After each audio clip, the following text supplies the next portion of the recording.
그리고 주님은 구원의 잔을 마신 자에게 은혜 위에 은혜의 잔을 넘치도록 준비하셨습니다. 그래서 뭘 원하냐면 넘치는 은혜의 잔을 더 마시길 원하잖아요. 시편 23장입니다. 23장 1절입니다. 여호와는 나의 목자시니 내가 부족함이 없으리로다. 그가 나를 푸른 초장에 누이시며 쉴만한 물가로 인도하시는도다. 5절에 주께서 내 원수의 목전에 눈앞에서 내게 상 테이블을 베푸시고 기름으로 내 머리에 바르셨으니, 같이 볼까요? 내 잔이 넘치나이다. 주님이 선한 목자라고 말씀드렸잖아요. 선한 목자는 자기 양을 푸른 꼴을, 좋은 꼴을 충분히 먹일 수 있고 쉴만한 물가로 인도하는 것처럼, 선한 목자 되신 주님은 자기가 구원한 자녀들을 영원히 충분히 먹게 해주시고 영원히 쉬게 해주시죠. 바로 교회로 인도하시는 거예요. 이 교회 속에서 주님이, 이 교회에는 맑은 포도주가 있잖아요. 이사야 25장에 보게 되면 하나님께서 만민을 위해서 준비한 게 있는데 골수에 기름진 것과 오래 저장했던 맑은 포도주로 예비한 것이라. 이 교회에 오게 되면 우리 영혼에 힘을 주고 마음에 기쁨을 주는 잔이 담겨 있는 겁니다. 그러니까 교회 와서 주님의 말씀을 듣고 같이 충분히 교제하다 보면은 영혼에 힘이 생기고 마음에 기쁨이 넘치잖아요. 그러니까 구원의 잔을 더 높이 들게 되는 겁니다. 이 보면 참 신비한 게 있어요. 이 주님이 주시는 잔을 계속 마시잖아요. 충분히 마신 사람과 적게 마시는 차이가 있습니다. 교회 와가지고 말씀을 충분히 듣고 교제를 밀접하게 하고 수요 모임, 주의 말씀, 구역 모임, 청년의 모임, 봉사의 모임 충분히 교회와 함께하고 말씀을 충분히 듣잖아요. 주님의 주신 은혜의 잔을 충분히 마신 사람은 어떻게 되냐면 점점 영혼의 눈이 밝아지는 거예요. 무엇이 귀하고 무엇이 천한지를 분별하기 때문에 가치관이 바뀌는 거예요. 사람은 가치관이 바뀌어야 행동도 바뀝니다. 그러니까 등이 펴지는 거예요. 등이 펴지니까 하늘이 딱 보이잖아요. 하늘을 추구하는 거예요. 멀리 보이니까 영원한 거 추구하는 거예요. 그리고 당당히 걸어가잖아요. 하나님 나라의 주인공으로. 세상에 있는 것들을 사랑치 않는 거예요. 영원한 걸 사모하는 겁니다. 영혼을 구원하기 위해서 온갖 수고와 희생을 다 하죠.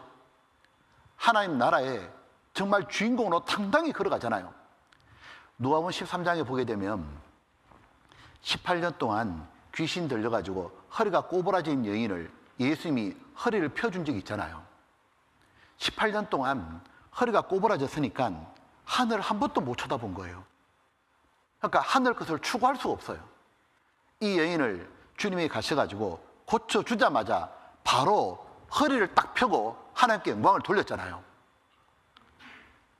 구원받은 사람은 주님이 주신 은혜의 잔을 계속 마시면 허리가 펴지는 거예요. 눈이 밝아지는 겁니다. 하늘을 추구하고 영원한 것 바라보고 이 세상에서 너무 당당히 걸어가잖아요. 하나님 나라에, 하나님이 나라를 건설하시는 하나님의 나라를 형성하는데 거기에 주인공으로 등장하잖아요. 세상에서는 구원받기 전에는 마귀에게 밟히는 인생, 죄에게 밟히는 인생, 죄에서 벗어나지 못하는 인생이었거든요. 세상 끝에 벗어나지 못하고 세상에 밟히는 인생이었습니다. 그런데 은혜의 잔을 듬뿍 마시고 나자 세상을 밟잖아요. 죄를 밟고 마귀를 밟고 밟히는 인생에서 밟는 인생으로 바뀌어가는 겁니다. 이 보면 주님께서 은혜의 잔만 주시는 게 아니고 고난의 잔도 마시게 하는 겁니다. 이 구원받은 사람에게 은혜의 잔도 마시게 하고 고난의 잔도 마시게 하죠. 빌립보서 1장에 그리스도를 위하여 너에게 은혜를 주신 것은 다만 그를 믿을 뿐 아니라 또한 그를 위하여 고난도 받게 하심이라. 주님을 위해서 살면서 고난도 받게 하신다고. 고난의 잔도 마시게 하잖아요. 주님을 따랐던 제자들은 전부 다 주님이 주시는 고난의 잔을 마셨습니다. 야고보와 요한 기억나셔요? 두 형제잖아요. 예수님이 공생하실 당시에 예수님이 말씀하셨잖아요. 너희가 나의 주는 잔을 마시게 될 거라고. 그 잔은 뭐였냐면 고난의 잔이었어요. 요한의 형 야고보는 최초로 순교의 잔을 마셨잖아요. 동생 요한은 사도 요한이죠. 12제자가 다 죽을 때 마지막까지 살아가지고 반모섬에서 요한계시록 작성했잖아요. 평생 고난의 잔을 마셨고 야고보는 순교의 잔을 마셨습니다. 하지만 영광의 잔이었습니다. 주님의 일꾼들은 주님을 위해서 복음을 전하면서 고난의 잔을 다 마셨습니다. 과거에는 순교가 최고의 영광이었잖아요. 주님 위해서 열심히 사는 사람 있잖아요. 주님 위해서 희생하는 사람 있잖아요. 그 사람은 최고의 영광의 길을 걷고 있는 거예요. 우리가 그래 말하잖아요. 순교자를 최고의 영광으로 돌리잖아요. 그를 기념하고 칭찬하잖아요. 주를 위해서 더 고난받는 사람, 그 사람 더 영광의 길로 가고 있는 겁니다. 그리고 하나님이 고난의 잔을 마시게 하면서 어떤 잔을 주시냐면 이 받은 고난을 모두 잊어버리게 하는 위로의 잔을 마시게 하잖아요. 신앙생활 하다 보게 되면 주님 뒤를 따라가다 보면 어려운 일을 겪죠. 고난도 겪고 핍박도 받습니다. 믿음을 지키기가 힘든 것도 있고 전도하기가 너무 힘들어요. 때로는 그만 멈추고 싶잖아요. 너무 힘드니까 여기서 스탑하고 싶을 때가 있어요. 근데 그때가 진짜 중요해요. 왜냐하면 그때도 주의 말씀을 붙잡고 지키는 사람은 반드시 내가 그동안 받았던 고난하고 비교도 안 되는 위로의 잔을 하나님이 마시게 하는 겁니다. 고난의 잔만 주는 게 아니잖아요. 위로의 잔을 마시게 합니다. 요셉을 기억해 보셔요. 창세기에 나오는 요셉이 고난과 함께 위로의 잔을 받았습니다. 요셉이 고난을 참 많이 받았잖아요. 근데 어느 날 요셉이 그 고난받는 가운데도 믿음을 지켰잖아요. 믿음을 쭉 지키고 있는데 하나님이 요셉을 총리로 딱 세울 때 드디어 위로의 잔을 딱 주시잖아요. 창세기 41장에 보게 되면 요셉이 그 애굽 땅에서 자녀를 둘 낳잖아요. 그 자녀의 이름이 바로 므낫세와 에브라임이잖아요. 그 첫째 아들 므낫세의 이름을 지으면서 뜻이 뭡니까? 잊게 하셨다고. 에브라임이 창성케 하리라. 그러니까 요셉이 그동안 받았던 모든 고난이 이제 하나님 주시는 위로로 잊어버리게 되고 더 창성하게 되니까 아이의 이름을 므낫세와 에브라임으로 지은 겁니다. 성경에 룻기의 주인공 룻을 보셔요. 룻은 주님께 고난과 위로의 잔을 다 마셨습니다. 먼저는 고난의 잔을 마셨죠. 남편이 사별했고 룻은 시어머니를 따라가지고 기꺼이 신앙을 택했습니다. 어머니의 하나님이 나의 하나님이 되리라. 그래서 정든 고향 모압을 버리고 이스라엘 땅으로 갔잖아요. 고난의 길을 선택했는데 가보니까 고난의 길을 걷고 있는 줄 알았는데 위로의 잔이 기다리고 있잖아요. 그곳에서 보아스를 만나고 하나님이 크게 위로하고 축복해 주잖아요.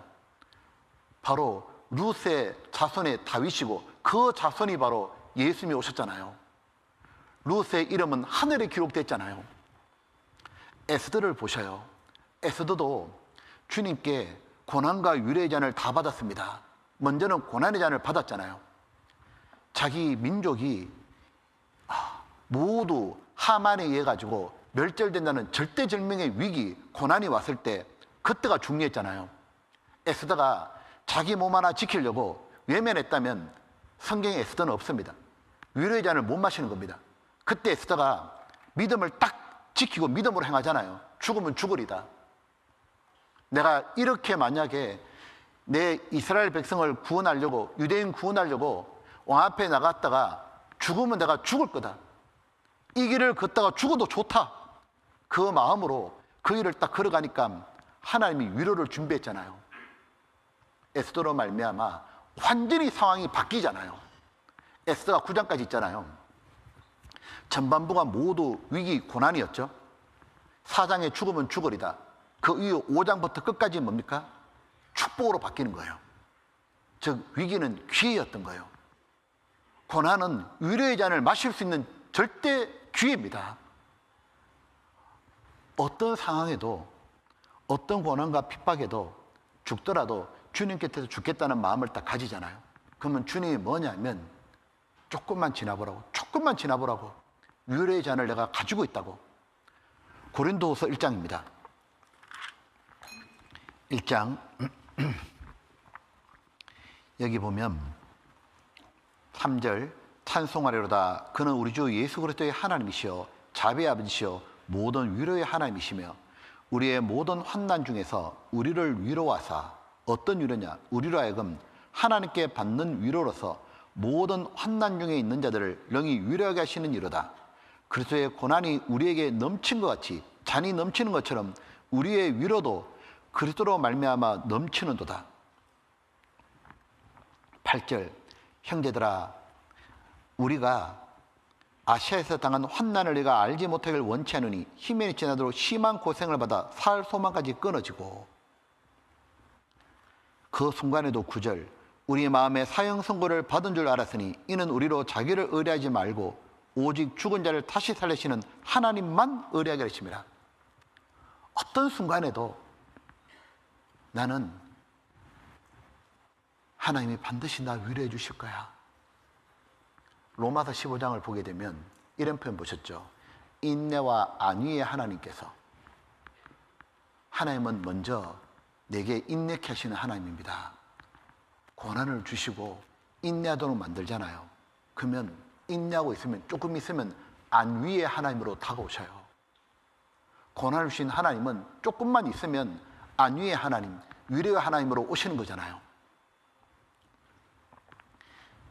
어떤 순간에도 내가 정말 하나님이 좀 있으면 내게 위로해 주실 거야.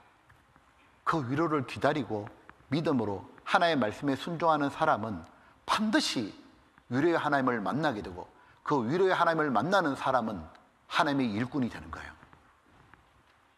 그 사람은 자기가 받은 위로로 또 다른 사람이 고난받을 때 위로할 수 있는 겁니다. 하나님은 위로자로 만들려고 우리들을 고난의 잔을 먼저 마시게 하는 거예요. 또 다른 영혼을 붙잡고 세워주게 하려고.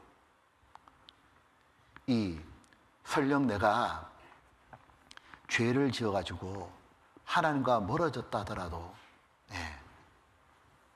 빨리 하나님께로 돌아와서 하나님이 주시는 회복의 위로의 잔을 마셔야 됩니다.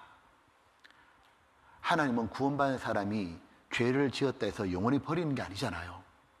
구원받은 사람이 하나님은 언제나 심판의 보좌가 아니고 은혜의 보좌에 앉아 계시잖아요. 은혜의 보좌 앞에 담대히 나아가면 하나님이 또 은혜를 주셔가지고 우리를 회복시켜주는 위로를 주시는 겁니다. 이 구원받은 사람에게 하나님이 어떻게 하시냐면 구원의 잔을 주시고 넘치는 은혜의 잔을 주시고 고난의 잔도 주시고 위로의 잔을 주시다가 마지막 천국에서 주님이 영원한 축복의 잔을 준비하고 있잖아요. 시편 16장입니다. 5절입니다. 5절에 여호와는 나의 산업과 나의 잔의 소득이시니, 여호와가 내 잔의 소득이시니 나의 분깃을 지키니이다. 내게 줄로 지어준 구역은, 땅은 아름다운 곳에 있으며 나의 기업이 실로 아름답도다. 11절, 주께서 생명의 길로 내게 보이시리니 주의 앞에는 기쁨이 충만하고, 같이 읽겠습니다. 주의 우편에는 영원한 즐거움이 있나이다. 잘 보셔요.